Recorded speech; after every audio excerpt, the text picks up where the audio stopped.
최근에 목회 멘토링에 대해서 공부를 하다가 다시 한번 깨닫게 된 사실이 있었습니다. 그것은 반드시 알아야 할 기초적인 것임에도 사람들이 의외로 중요하게 여기지 않는다는 사실이었습니다. 중학교 시절 수학 선생님이 응용 문제를 잘 풀려면 기초가 튼튼해야 된다고 하신 말씀이 떠올랐습니다. 그런데 우리는 신앙의 기초와 삶의 기초를 다지는 데는 의외로 관심이 많지 않습니다. 왜냐하면 다른 사람은 계속 건물을 세워나가는데 나는 계속 여전히 지하를 파고 있기 때문입니다. 그러나 튼튼하고 우리 높은 건물을 우리가 세우기 위해서는 지하를 깊게 파고 그리고 잘 다져 주어야 합니다. 사랑하는 여러분, 그리스도인의 삶에 가장 중요한 기초가 있다면 그것은 바로 소명이라 생각합니다. 하나님의 부르심을 아는 것보다 중요한 것이 없기 때문입니다. 소명은 때로는 고통스럽고 견디기 힘든 나를 이겨내게 해주고 자신에게 주어진 사명의 길을 완주하게 해주는 어쩌면 가장 큰 우리의 삶의 원동력이다 할 수 있습니다.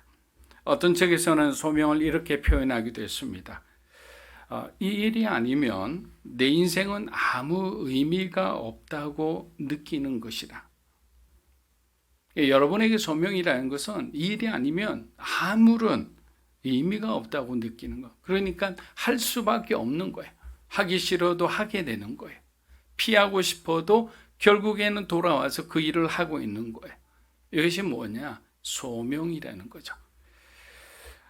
선지자 예레미야의 별칭은 눈물의 선지자입니다. 그만큼 많은 눈물을 흘린 거죠. 자신을 위한 눈물이 아닙니다. 망해가는 주국을 바라보며 하나님께 흘린 눈물이었습니다.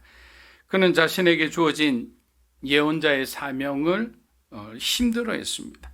왜냐하면 하나님께서 그의 조국인 이스라엘의 패망을 이스라엘 사람들에게, 아직도 깨닫지 못하는 사람들에게 그들의 패망을 알리라고 명령하셨기 때문입니다. 그뿐만이 아닙니다. 오히려 너희들이 바벨론 왕에게 항복하고 그리고 바벨론 왕을 섬기면 너희들의 목숨은 부지하리라. 매국노라고 욕을 받고 감옥에 갇히고 숱한 매를 맞으며 아주 힘든 시간을 보내었습니다.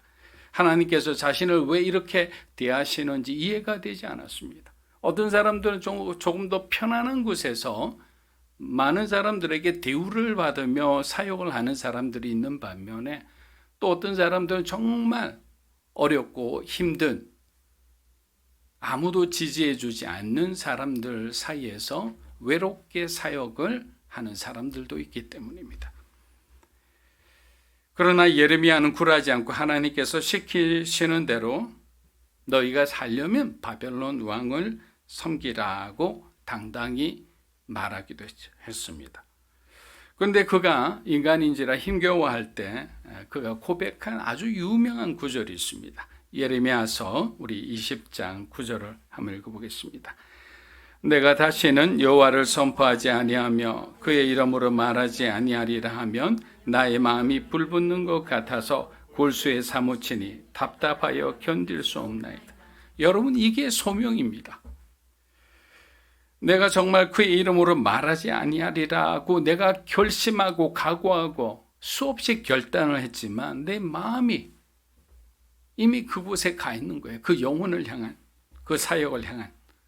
그리고 골수에 사무치니 답답하여 견딜 수 없다. 그래서 다시 박차고 나오는 거예요. 부르심의 자리로. 여러분, 소명이란 그것이 좋아서 하는 것이 아니에요. 하나님이 나를 통해 하기를 원하시니 그 거룩한 부르심을 내가 감사함으로 받아 순종하는 거예요. 그럴 때 그 소명은 그 소명의 진짜 의미를 찾을 수 있게 되는 거예요. 세상에서 잘 나가던 사람에게 갑자기 어느 날 하나님께서 꿈에 나타나 너 오제 선교사로 나가라 라고 말씀하시면 그 소명을 기쁘게 받아들일 사람이 과연 몇이나 되겠습니까? 그 사람에게 하나님이 주신 소명은 달갑지 않은 것이에요. 피할 수만 있으면 피하고 싶은 길일 겁니다. 그러나 소명에 순종해 살아갔을 때 힘들지만 이 옷이, 내가 지금 입고 있는 이 옷이 내게 가장 잘 맞는 옷이라는 것을 깨닫게 되는 거예요. 사랑하는 여러분, 하나님께서 주신, 그렇다면 믿음으로 사는 교회의 첫 번째 소명은 무엇일까요? 사람을 살리는 교회이죠. 사람을 세우는 교회입니다.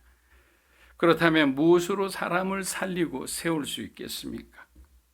개인 영성과 회중의 예배가 함께 모여서 은혜롭게 예배가 드려질 때 우리 인생의 가장 소중한 분이 예수 그리스도임을 깨닫는 순간 우리의 삶은 변화하기 시작하는 거예요.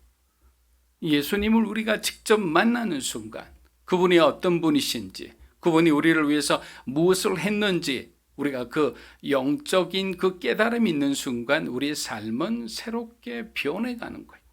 지금까지 내가 바라보던 세계가 아니라 주님이 가르쳐 주시는 그 방향으로 우리 인생은 조정되는 것입니다. 그렇게 미셔널 처치라는 말을 우리는 단지 하나의 목회 트렌드로 바라보아서는 안 됩니다. 성도들이 헌신하여 단기든 장기든 선교사로 헌신하여 파송된 나라에서 복음을 전하는 것 아주 훌륭하고 중요합니다. 그러나 더 많은 성도들이 자신들의 삶의 자리에서 그리스도인으로서 빛과 소금이 되는 것, 그것 또한 중요합니다. 그런데 교회나 성도들이 왜 선교적인 삶을 살지 못할까요? 물론 여기에는 여러 가지 이유가 있지만 예수님의 바로 밑에 동생이었던 야고보가 가르쳐준 신행일치에 그 답이 있음을 알 수 있습니다. 야고보서 1장 19절에서 22절입니다. 내 사랑하는 형제들아, 너희가 알지니 사람마다 듣기는 속히 하고 말하기는 더디하며 성내기도 더디하라. 사람이 성내는 것이 하나님의 의를 이루지 못함이라. 그러므로 모든 더러운 것과 넘치는 악을 내버리고 너희 영혼을 능히 구원할 마음에 심어진 말씀을 온유함으로 받으라. 너희는 말씀을 행하는 자가 되고 듣기만 하여 자신을 속이는 자가 되지. 자, 말씀을 듣기만 하는 것, 아무런 어떤 감흥 없이 반응하고 정말 의미 없이 살아가는 것은 자신을 속이는 것이다 라고 있습니다. 여러분, 우리의 행함이 이리도 가난한데 어찌 하나님의 복을 우리가 받을 수 있겠습니까?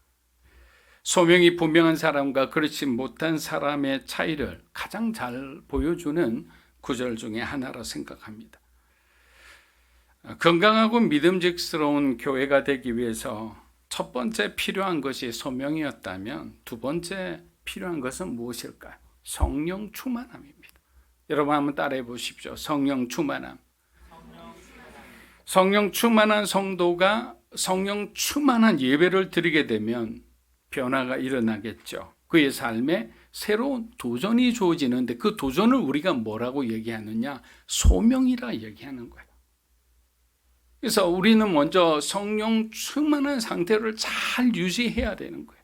그래서 우리가 큐티를 하면서 매일 말씀 앞에 서고 또 정기적인 시간을 통해 하나님 앞에 우리가 기도하고 또 그리고 교회 예배를 통해서 또 봉사를 하고 섬기는 그 모든 과정이 하나의 영성이 만들어지는 과정이에요.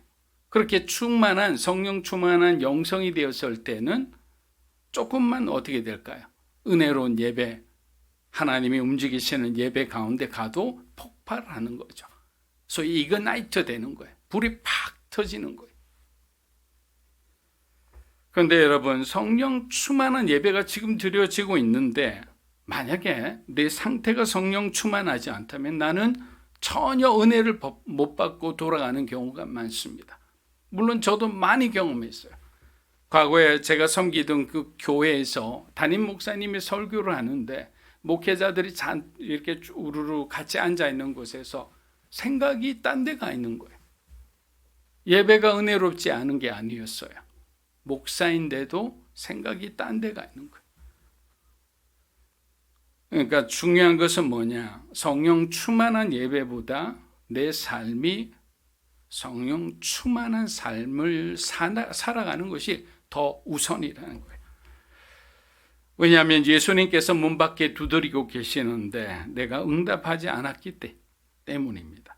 그러나 간절한 마음으로 드리는 예배자에게 성령이 임하시면 내가 얼마나 큰 죄인이며 부끄러운 인생을 살고 있음을 깨닫게 되는 거예요.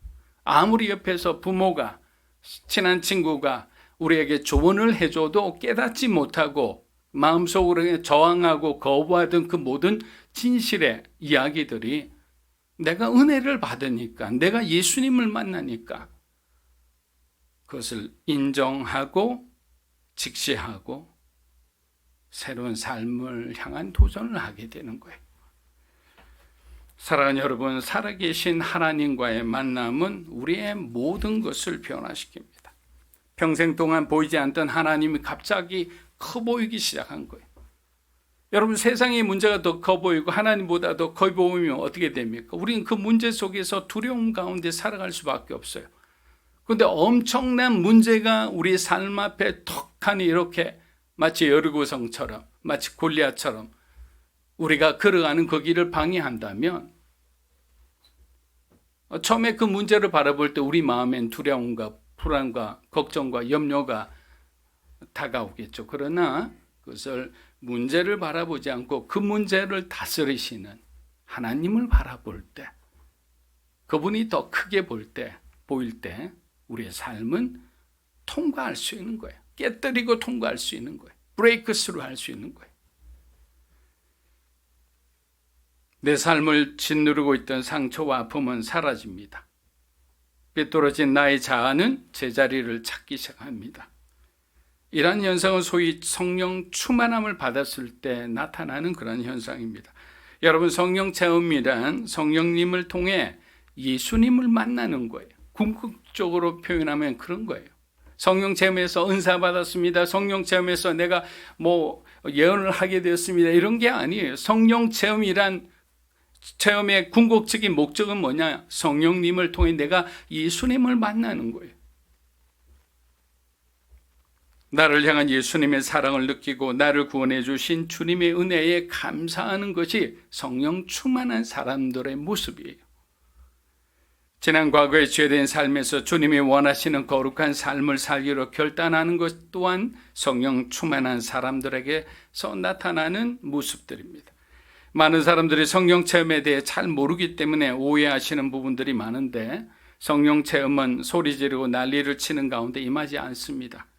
조용히 기도하며 지난날의 잘못을 회개하는 가운데 임하시기도 하며, 우리가 함께 모여 찬양하며 주님의 이름을 소리쳐 외쳐 부르는 찬양과 경배하는 시간을 통해서도 임하기도 합니다. 모든 예배가 마친 후 하나님이 주신 말씀을 묵상하며 눈물을 흘리며 집으로 돌아가는 버스 안에서도 성령은 임하시는 거예요. 그렇게 성령 체험은 다른 말로 하면 죄에 대한 각성, 하나님의 은혜에 대한 깨달음이다 할 수 있어요. 그렇게 여러분의 삶에도 이러한 성령 충만함의 열매가 풍성하기를 주의 이름으로 축복합니다. 믿음으로 사는 교회가 2002년 2월 2일 날, 이날 예배를 드리는 것은 특별한 의미가 있는 것이 아니라 외우기 쉬워서 이렇게 했습니다. 그래서 2020년 2월 2일 처음 시작할 때 하나님께서 우리에게 보여주신 모습은 버티컬 처치였습니다. 이것은 지금까지 전통교회가 가지고 있는 습관을 우리는 한번 버려보자라는 것이었어요. 제가 유학 시절 한인교회를 다니게 된 이유는 사람들을 만나고 싶어서였습니다. 처음에는 포부가 커서 영어를 좀 완벽하게 하고 싶어서 현지인 교회만을 찾아다녔어요. 그런데 너무 외로운 거예요. 저에게 도움을 줄 수 있는 사람이 아무도 없었어요. 그래서 친구들과 함께 한인교회를 나가기 시작했습니다. 그런데 당시 한인교회는 사람들 사이에서 이 다리를 놓아주는 역할을 해주었습니다. 그래서 새로 이민 오신 분들에게 교회는 아주 큰 도움이 되는 그런 장소였습니다. 그런데 우리 목사님의 삶을 보면서 한번 신학생인 제 입장에서는 굉장히 의문스러운 것들이 많았습니다. 목사님은 말씀 연구와 기도단 성도들의 일상을 돕느라고 늘 바쁘셨습니다. 같이 우리가 교육자들끼리 얘기하는 동안에 전화가 옵니다. 목사님, 저희 둘째 아들 이제 학교에서 나오는데 제가 오늘 갑자기 못 가게 되었는데 좀 픽업 좀 부탁합니다. 픽업 재판정에 나가기도 하고 모든 성도들의 삶의 모든 것을 뒷바라지 하듯이 그렇게 하셨습니다. 물론 한인교회 형편과 노인 상황은 충분히 이해를 합니다. 저는 이것이 잘못되었다기보다는 우선순위의 문제는 우리가 인식해야 된다는 것이죠. 외로울 때 사람을 먼저 바라보지 않고 위에 계신 하나님을 바라보게 하는 것이 건강한 교회요, 건강한 성도가 되는 길이라고 생각했기 때문입니다. 미국의 한 기독교 연구기관에서 오래된 전통 교회들을 아주 심층적으로 연구한 그런 리포트를 본 적이 있습니다. 안타깝게도 대부분의 교회는 성도들끼리 서로 다투고 험담하고 상처와 좌절감을 주는 교회였습니다. 이러한 상황에도 예수님은 우리에게 교회에 대해서 뭐라고 정의하셨을까요? 마태복음 16장 18절 한번 읽어보겠습니다. 내가 이 반석 위에 내 교회를 세우리니 음부의 권세가 이기지 못하리라. 교회는 이런 곳이에요. 지옥을 부수고 세상 문화를 정복하고 그리스도를 찬양하며 복음을 전하는 교회는 온데간데 없고 서로 다투고 갈등하고 눈치 보는 교회만이 남았다면 그거는 결코 예수님이 원하시는 교회의 모습은 아닐 겁니다.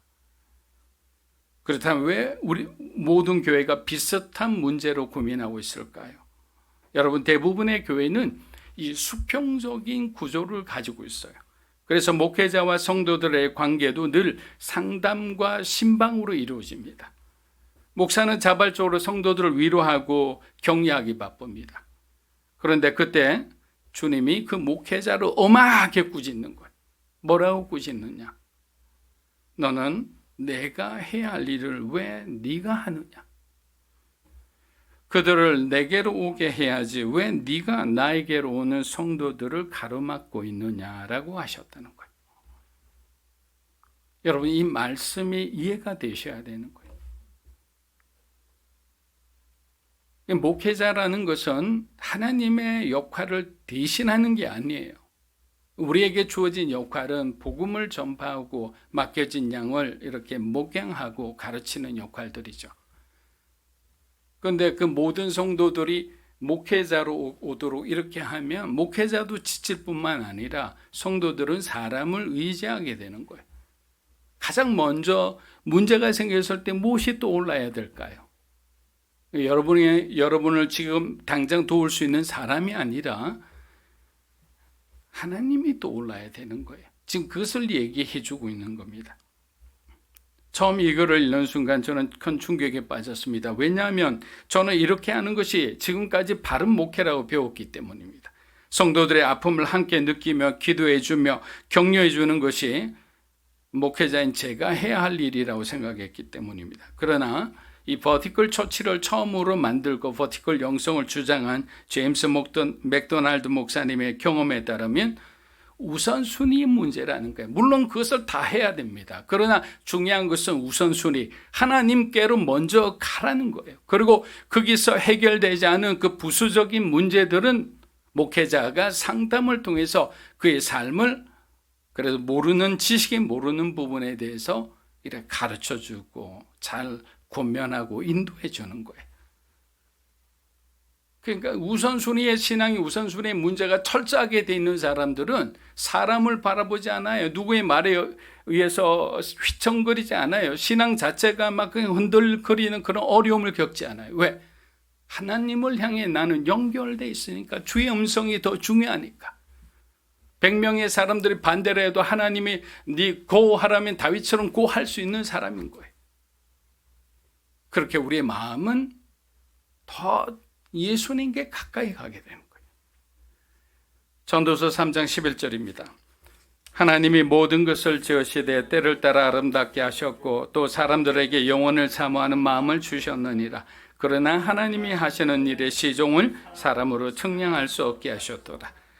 자, 솔로몬의 삶은 아버지 다윗과 함께 있을 때 수직적인 하나님과의 관계가 얼마나 중요한지 매일 말씀을 묵상하며 기도하는 아버지 다윗의 모습을 통해 그는 잘 알 수 있었어요. 그러나 다윗이 죽고 그가 왕위에 올랐을 때 그는 하늘의 것보다는 자신에게 주어진 땅의 것에 더 관심이 많았습니다. 그는 자신의 왕궁을 하나님의 성전보다 3배나 크게 만들었고 각종 보물창고를 만들어 그것이 가득 채워지는 것을 보고 즐거워하였습니다. 하나님이 그에게 지혜를 주셨기에 세상의 이치보다 밝은 하나님의 지혜로 인해 사람들이 그를 칭송하고 많은 사람들이 금원보화를 바쳤습니다. 여러분, 이러한 솔로몬의 삶이 바로 하나님이 없는 전형적인 수평적인 삶의 폐해입니다. 그렇게 가장 수평적인 삶을 누렸던 그가 말년에 전도서를 쓰면서 수직적인 삶의 중요성에 대해서 우리에게 구구절절히 지금 얘기하고 있다면 수직적인 삶이 얼마나 중요한지를 우리는 깨달아야 되는 거예요.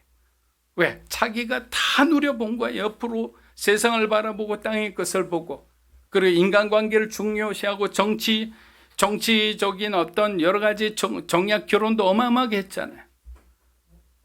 그동안에 하나님을 바라보지 않았어요. 그의 인생에는 하나님이 소중한 분이 아니에요. 왜? 자기가 다 가지고 있다고 생각했기 때문에. C.S. 루이스는 인간의 영혼 속에 영원을 사모하는 마음을 뭐라고 표현했나? 달랠 길 없는 갈망이다. 우리 어린아이가 울면 어떻게 됩니까? 막 부모가 달래잖아요. 근데 계속 운다고 생각해 보세요. 어찌할 바를 모르죠. 바로 하나님을 향한 그 마음, 영혼을 향한 사모하는 마음은 계속 우리 마음 속에, 심령 속에서 우러대는 거예요. 하나님을 찾아갈 수 있도록. 고린도전서 16장 13절입니다. 깨어 믿음에 굳게 서서 남자답게 강건하여라. 여러분, 우리가 깨어 있어야 할 이유는 너무나 많죠. 예수님께서도 제자들에게 마지막까지 깨어있기를 당부하셨습니다. 왜냐? 우리 눈앞에 보이는 그 세상은 우리의 어떤 메인 어떤 타켓이 아니에요. 바울이 뭐라고 했습니까? 에베소서 6장에서 그리스도인들에게 전신갑주가 필요한 것을 말하면서 우리의 싸움터는 혈과 육이 아니라 이 어둠의 주관자들과 악의 영들이라고 우리가 싸워야 할 대상에 대해서 분명히 지시했습니다. 즉 우리를 좌절시켜 우리의 마음을 우울하게 하고 무력감과 상실감과 분노와 미움에 빠지는 그 모든 것은 바로 영적 전쟁에서 이루어지는 것들이다. 영적 전쟁에서 승리하기 위해서는 우리가 말씀에 똑바로 서 있어야 되겠죠. 그리고 기도를 통해서 하나님의 능력을 쏟아낼 수 있는 그 거룩한 어떤 몸이 돼 있어야 되는 거죠. 미국 하비스트 바이블 교회는 수직적 교회를 추구하며 성장했습니다. 18명이었던 교회가 13,000명이나 되었어요.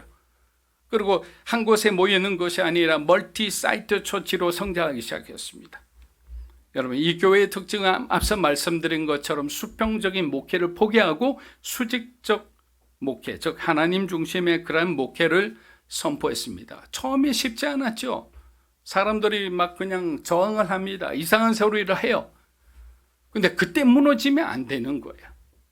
만약에 정말 모든 핵심적인 교인들이 우리가 정말 하나님 중심의 예수 그리스도가 퍼스트, 우리의 인생의 퍼스트가 되기를 원한다면 우리 힘들지만 우리가 오해할 수 있지만 함께 그 길을 한번 가봅시다 라고 핵심적인 사람들이 동의를 하면 이겨낼 수 있습니다.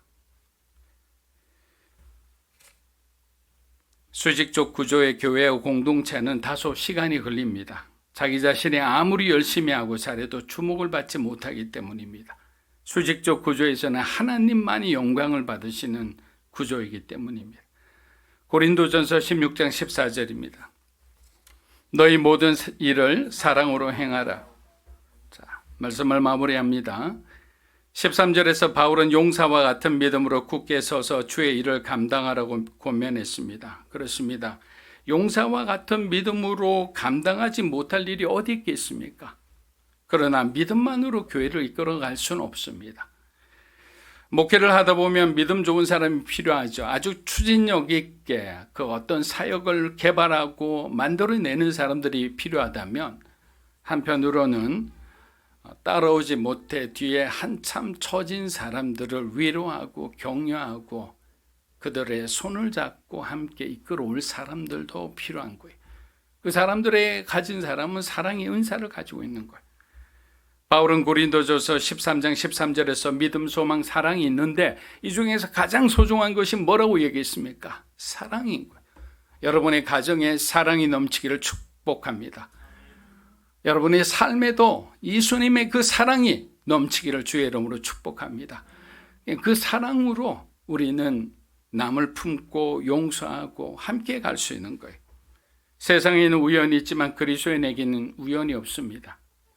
지금까지 살아오는 모든 길 가운데 하나님의 도우심이 정말 도처에 있었음을 우리가 고백할 줄 알아야 합니다. 모든 것을 하나님께 물으며 전쟁을 치르었던 다윗처럼 버티컬 교회는 그리스도만을 바라보는 공동체입니다. 또한 버티컬 공동체는 세상의 수많은 군종의 소리를 듣는 것이 아니라 오직 예수 그리스도의 음성, 그 단 한 분의 음성을 듣고 순종하는 공동체입니다. 믿음으로 사는 교회가 그러한 공동체가 되기를 주의 이름으로 축복합니다.